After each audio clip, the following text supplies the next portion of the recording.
6 komponen bahasa Arab dan sudah dipelajari tentang huruf, baris dan kalimah. Sekarang kita masuk pada tajuk prosa ayat ataupun phrase, dan dalam bahasa Arab disebut sebagai jumlah.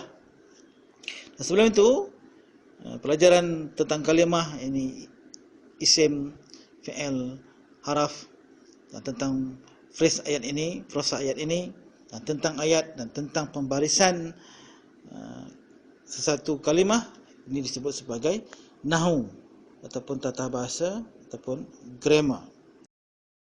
Seperti bahasa-bahasa lain, gabungan kalimah-kalimah ataupun gabungan perkataan ini akan membentuk prosa ayat, dan gabungan prosa ayat inilah akan membentuk ayat yang sempurna.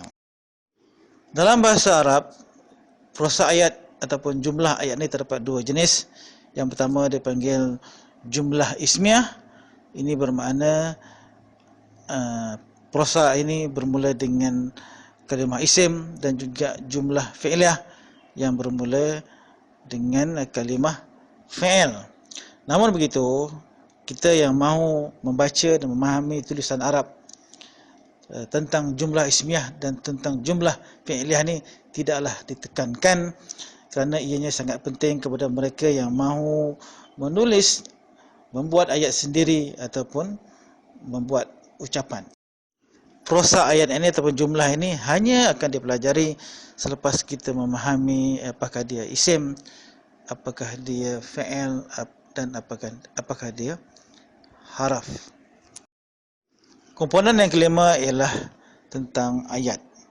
Seperti yang disebut tadi, ayat ini adalah gabungan dua jumlah yang terdapat dalam bahasa Arab ini, jumlah ismiyah dan jumlah fi'liyah.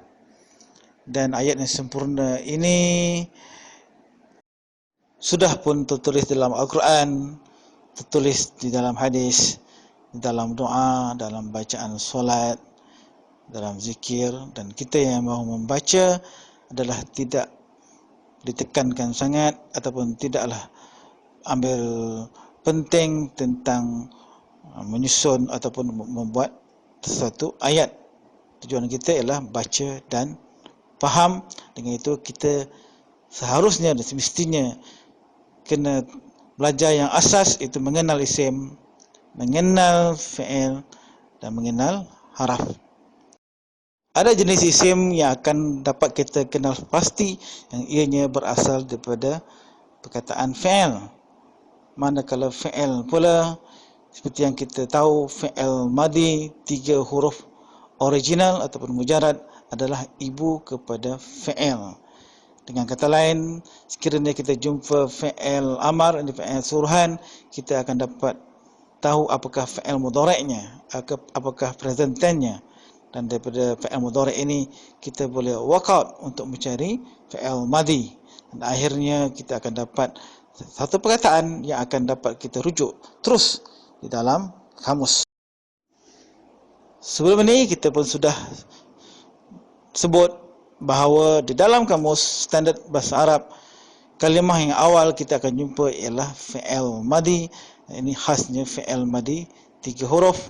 Kemudian kita jumpa fi'il madi tambahan 1 huruf, 2 huruf, dan 3 huruf.